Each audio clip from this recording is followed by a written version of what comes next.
And let's bring in the one and perhaps only reasonable Ohio State fan and good friend of the show, also the host of his own phenomenal channel right here on YouTube, Mark Rogers, the voice of college football. Good to see you, my friend.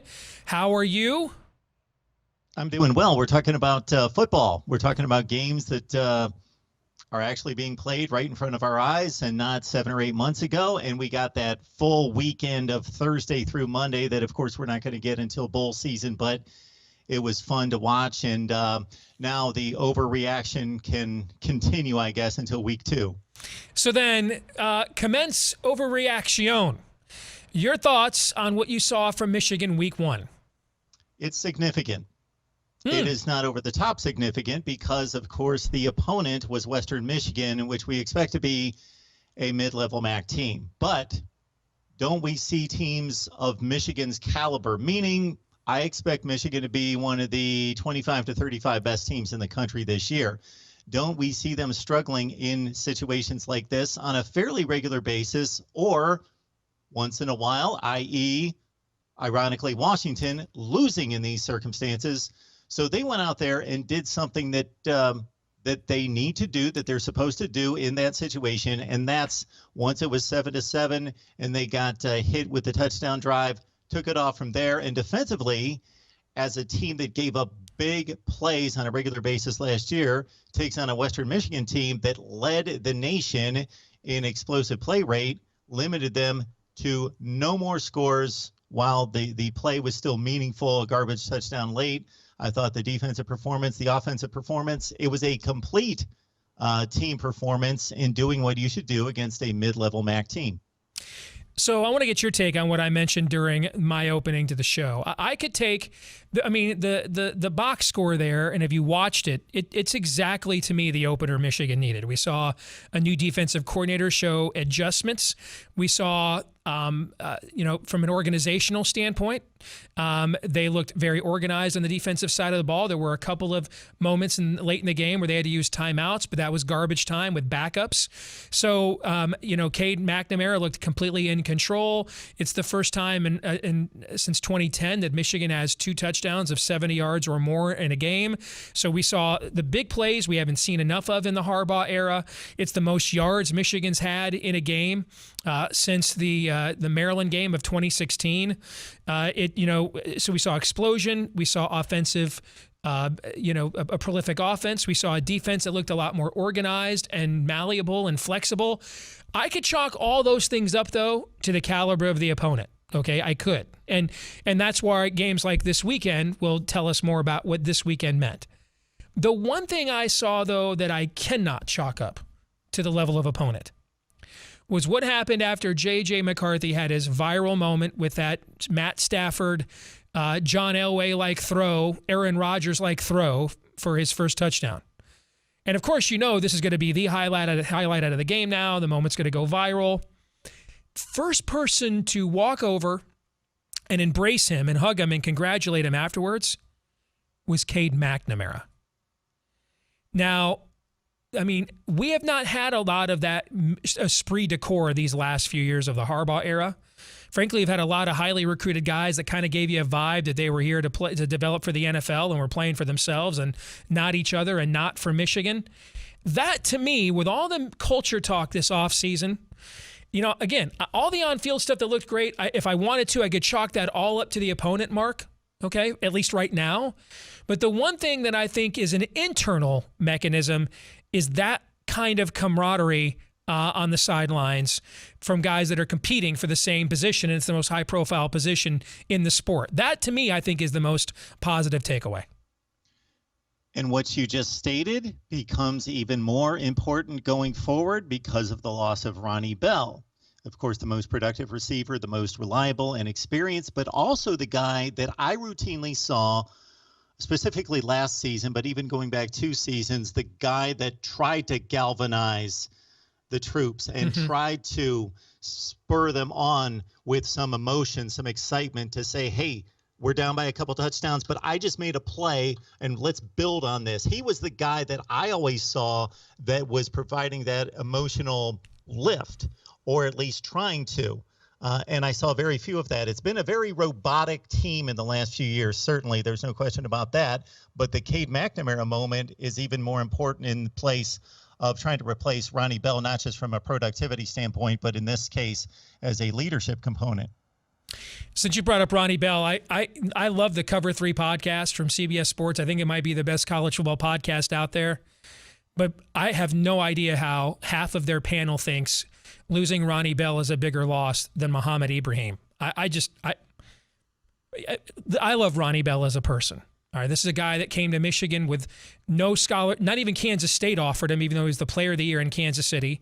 He was going to Missouri State on a basketball scholarship. He was kind of a throw-in recruit at the end of a otherwise, by Michigan standards, subpar class. He's been our leading receiver, though, but he's been more of a possession receiver, frankly. He showed more explosiveness before his knee injury in the first half against Western Michigan than we have seen, frankly, the last 3 seasons combined. Remember, the knock on him is he couldn't get in the end zone for 2 years. Remember that? That was kind of the knock on him. So I don't think they're going to miss him from a production standpoint at all.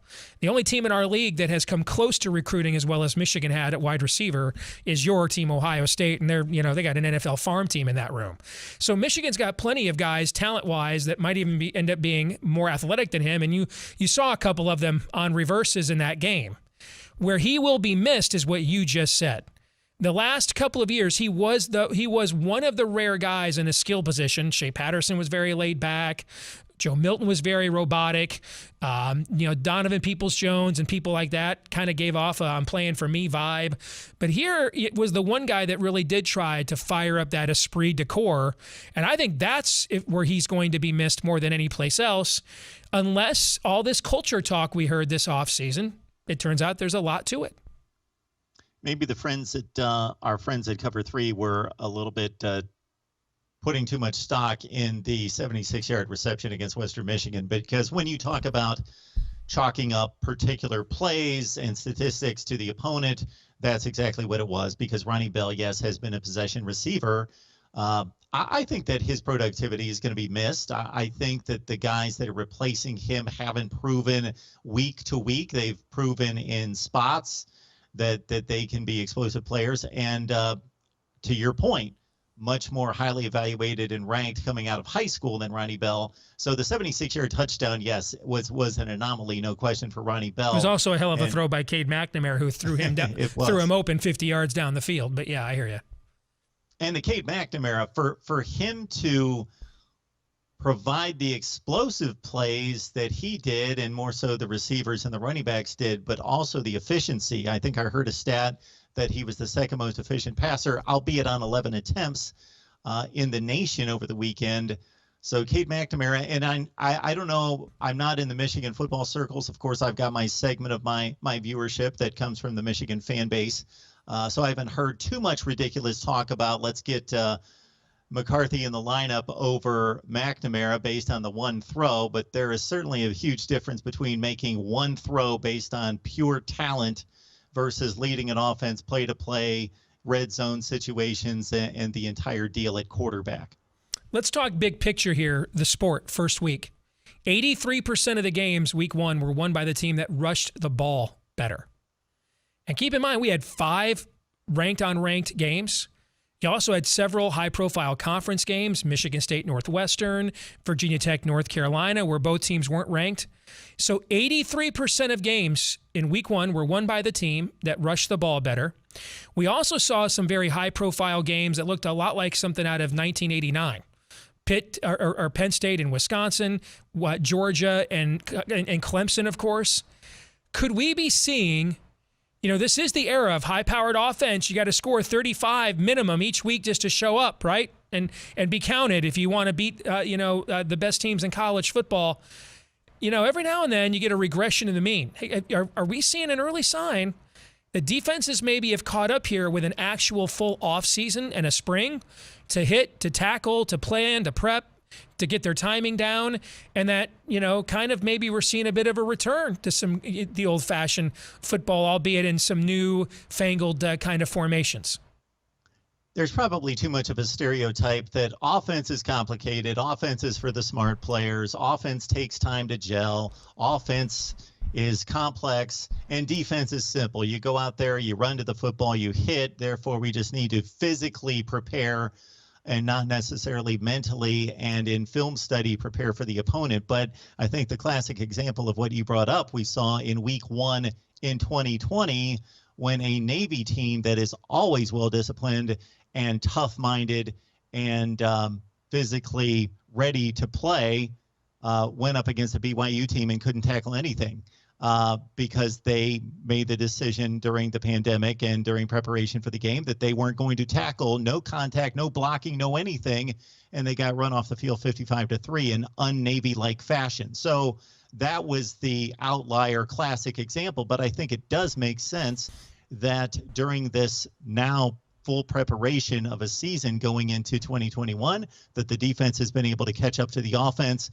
Although I'm going to temper that statistic a bit because I think that it's typically to a degree a self-fulfilling prophecy about rush yardage being on the winning side, because obviously when you lead in a game, you tend to be more conservative and run the football versus being behind. You throw the football and rack up yardage in those separate categories depending on what the score is during the latter stages of the game. So I don't want to take that to too much of an extreme, but I enjoy it. I might be in the minority here because I know people love offense. I do as well. And you mentioned 1989, random year right there. If you gave me the 51-48 game in 1989, I loved it. It was fun. It was exciting. But I don't want to see 8 out of every 10 games 51-48. It's boring. It's boring to see offense played against bad defense. I love to see, and this is one of the great things about the NFL, and I know this is a touchy subject for some college football fans, is the great offense typically excels against really good defense because the quarterbacks are so good they can throw in tight windows. The receivers high point the football. They can outfight the defender. So it's excellence versus excellence, not guys running down the field wide open because there are blown coverages, guys that aren't interested in tackling, blowing assignments, and that produces the big score and the big offense. It was a breath of fresh air for me to see Wisconsin and Penn State play a rock'em, sock'em Big Ten football game that came down to turnovers and mistakes, and both teams laid it all on the field. They were laying the lumber, those two squads, and then we saw a SEC/ACC version of that at night, and that Georgia defensive front seven was just overwhelming. And again, I don't want to see 10-3 games all the time, but I want to see variety.